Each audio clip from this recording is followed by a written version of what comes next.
Sorry about that. I had another phone call. And this is coming out in Oregon State 53 always.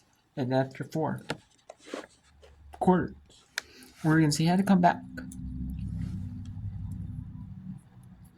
And they did. To tie it up 53 all.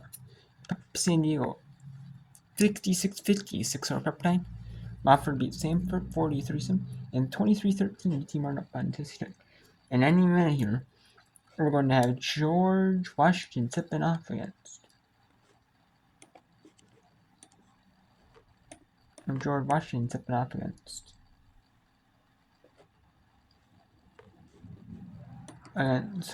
Duke, George, and then George Tech against Duke. George Washington seems in. We're going to have Howard at Norfolk as well. Okay. We are. Okay, so let's go to the West Coast Conference Tournament. First round again. Pepperdine 9 seed 5-24, 1-15, and San Diego 8-2, 4-12 in conference. Giving her teammates a chance to pick it up. Sheffy joining Horstmeyer and Carr in double figures. 3 Toreros. Double-digit scoring efforts here in the first round. Addie Malone behind the back.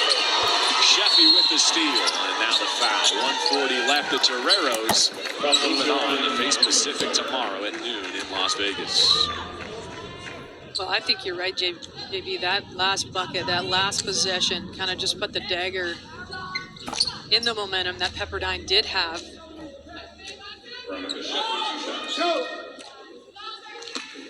So for the Toreros, yes, it was an off year for their program. Winless in the month of January. Though they started WCC play 0-8 with a road-heavy schedule, they hung in there long enough for it to turn in their favor. 4-4 since. A chance to make it 5-4 and play into the second day of this conference tournament. Well, you always want to be playing your best basketball in March, and that's exactly where this Torero team is. They have some talent. Miss an offensive rebound for Ross. Those are their 2 all-conference honorees, and even still, they won't relent. Well, you love the fight and the fact that they keep competing.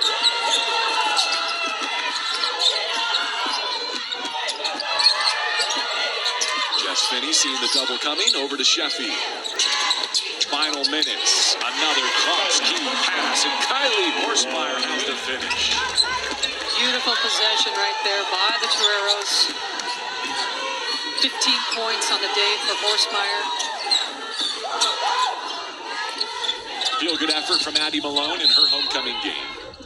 She and the Waves are going to come up short.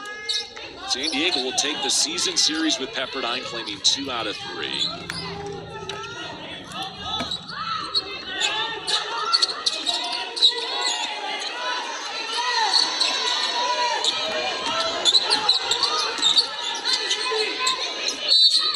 Newbert fouled. She's not going to be this game's MVP, but I guarantee you everyone... And we have the San Diego, who's going to be Pepperdine this one.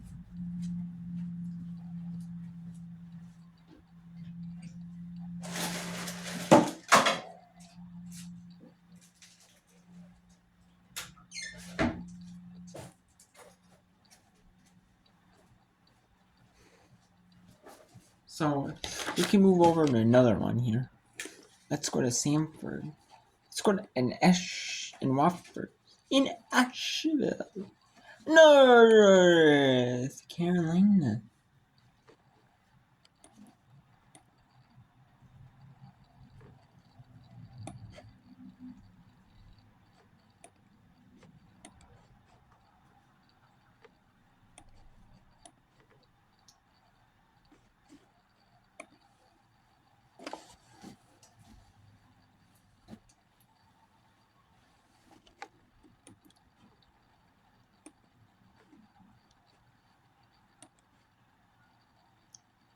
And that's the final game of the MEAC regular season, by the way.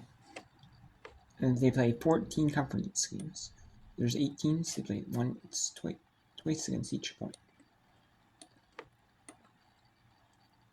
And we might get off of the SoCon here.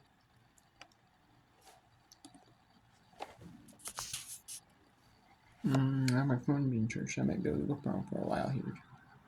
Like a while. We'll see here.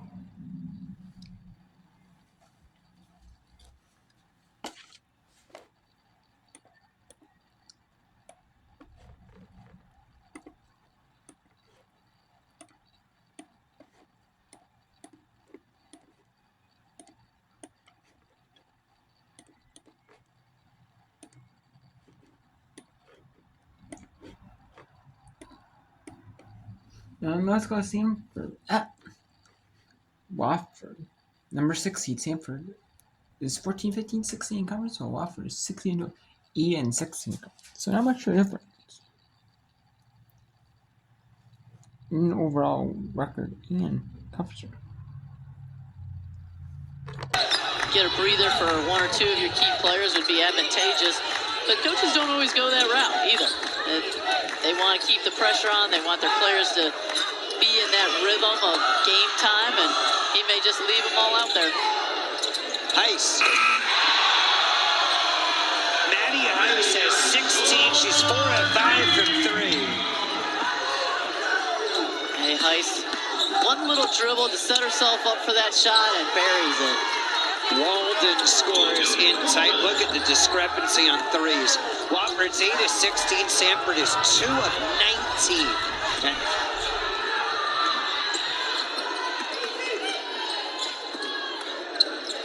India Clark.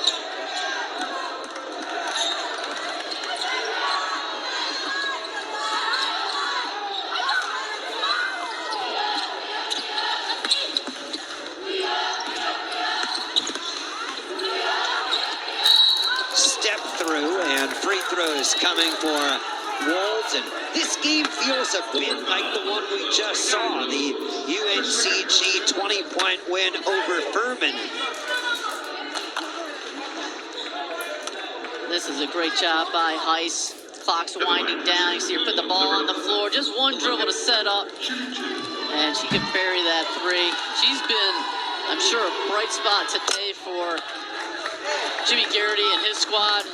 Rachel Rose, who's the preeminent player in the league, having a bit of a tough day, but Wofford not feeling that whatsoever with the scoring of Heiss. Wofford and UNC Greensboro, if the Terriers move on, is a attractive matchup for the second semifinal tomorrow. Both those teams are interesting in that they play kind of different styles. The defense of UNCG will be a factor for Wofford in that particular game. Heiss on a push-off. Maybe that's the play that Sanford needs to shift the momentum, but they've got a long way to go. So, okay, with 11.3, 11.1 to go, it is starting to be a blowout. I mean, it really is, though. I mean, man, it would be interesting, you know? And we got timeout. University of Tennessee at Merton. Leading Tennessee in the second quarterfinal. Winner takes on Little Rock in that semi-final, in the second semi tomorrow.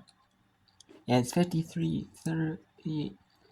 Let's go to the ACC now. It's Georgia Tech at Duke. First offensive possession, Jaden Donovan, one of several freshmen who've made a big impact this year for a very young Blue Devil team. There's a Georgia Tech starting.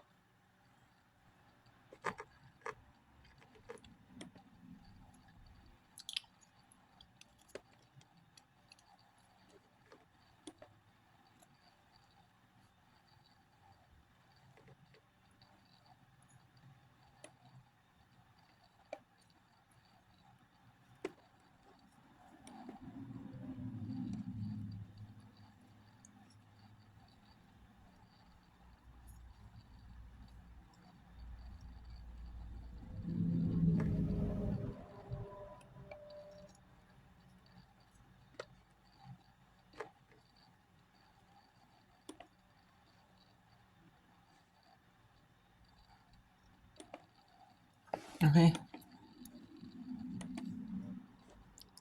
And you can go to St. Louis. Or let's actually, since EC7 have technical issues. Let's go to Howard at Norfolk. To under 60 points. 1 to shoot for Johnson, deflected, and that's a shot clock violation against the Spartans. That's a beautiful stand there by Howard. Outstanding defense, showing the matchup zone, not allowing Norfolk State to get penetration into the paint. Kaya Creek with the block shot leading to the shot clock violation. Defensively, these are the top 2 teams in the MEAC. Howard's second in the MEAC, holding teams to just over 58 points per game. High arcing 3 off the mark from Creek. But the Bison able to control. Warren off the glass that time, unable to come up with a bucket. The signature zone by Norfolk State. A lot of times they like to make teams shoot from the outside, contesting over length and hands. It's been a strategy that has worked very well for head coach Larry Vickers. Johnson trying to find some space and knocks down the long 2. There you see a little bit of the ability of Diamond Johnson. The quick jab one way, get a little space, and knocking it down. Early 4-0 lead as Johnson, who averages over 20 points per game, getting going early.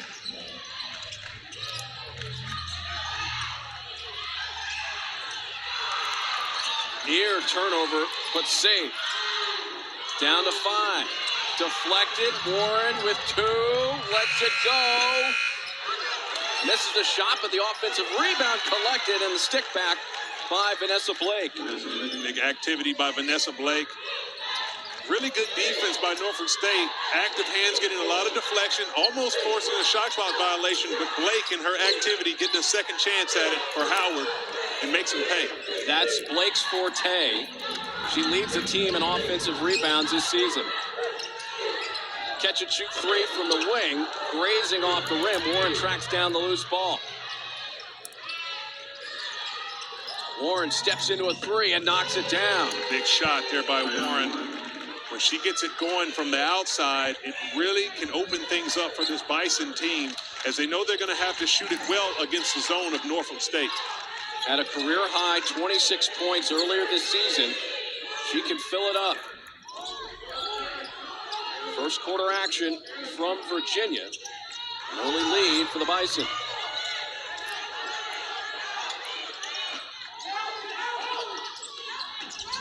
Johnson, elbow J, finds the bottom of the net. There she is again, a 3-level scorer is Diamond Johnson. She can shoot from 3. She can also put it on the deck and get in the mid-range and knock it down, as well as take it all the way to the cup. There's a foul called. First of the game on Howard. 6:19 to go.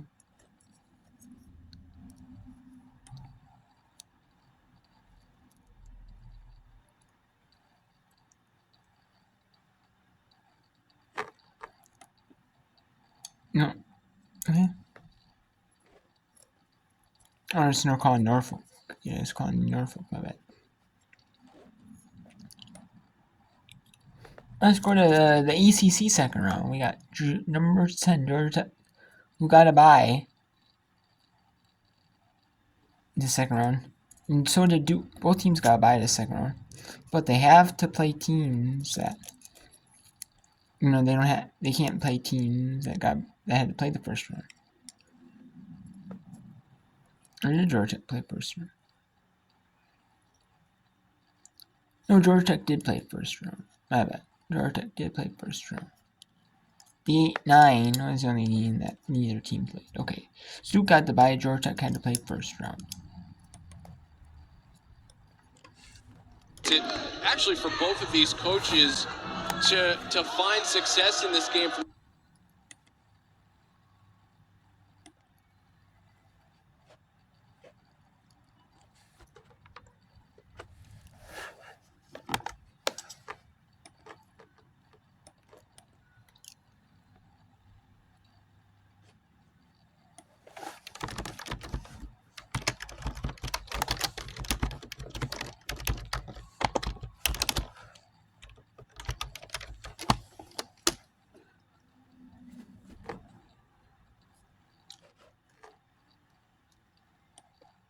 Okay, so let's go to the up.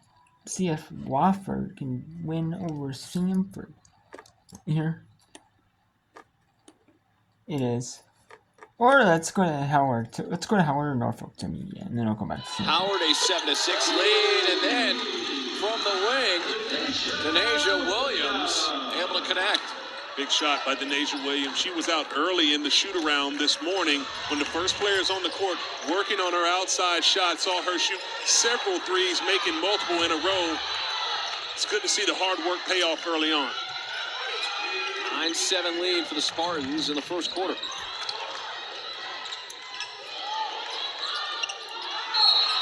The block off the drive. And there's a foul on the shot, and that's going to be 2 free throws for Howard University when the media time was 9-7. Norfolk State leading Howard University on ESPN Plus.